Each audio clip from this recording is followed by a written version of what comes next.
Good morning and welcome to Fisher Conversations. I'm Matt Schwert.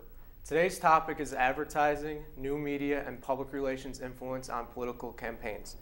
Today we have with us Sarah Campagna, who is the director of the Fisher Fund at St. John Fisher College, Tom Proietti, who is a communication professor at St. John Fisher College, and Kate Torok, who is senior communication specialist at St. John Fisher College. Today we're going to start out with the recent midterm elections. So with the recent midterm elections, how did you see advertising playing a role? Kate, we'll start with you. I guess, in my opinion, it was, politics as usual. One candidate bashes another. Let's, expose a controversial time from their life. I think the consumers are smarter than that now. I think, people are looking for ways to be engaged in other ways. They're not really being sold on the TV ads, maybe like they used to be at one point.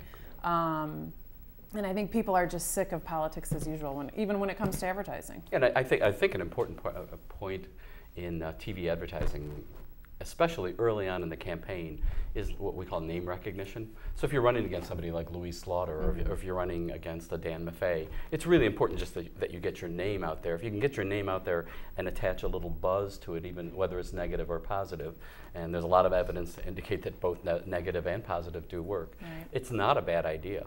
And so a lot of it, the early advertising is name recognition, and then it gets into exactly what Kate was just talking about, a lot of mudslinging. And I was really struck by the large amount of negative campaign ads that I saw this year. I guess for me it felt like more than I'm used to, especially the Wilmot Alisi campaign. And I'd like to think that we don't pay attention to those, but I think very often the negative campaign ads are sort of like watching a train wreck. It's not a good thing, but we all slow down to watch anyway.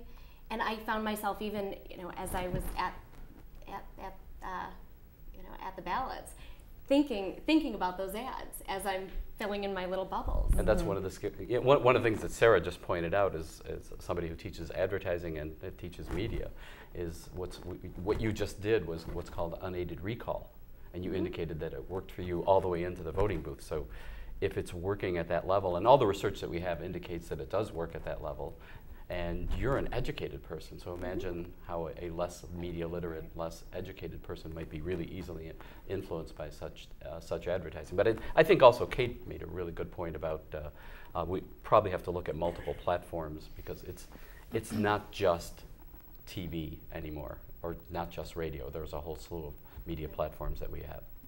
I know I was expecting to see more social media than I did. I mean, certainly during the 2008 presidential election, Facebook was just absolutely covered with ads, and I saw very few of my friends posting anything political during midterm elections. Because it's a midterm election, and midterm elections, tend not.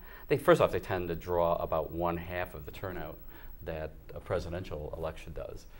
Sadly, in New York State, I think the percentage this year was 32% of eligible voters actually voted, which is just simply pathetic. But the good news for someone like me is that I always vote. I vote in every single election there is, so my vote ends up becoming worth actually like 3 votes. So I think that's something we should take into consideration.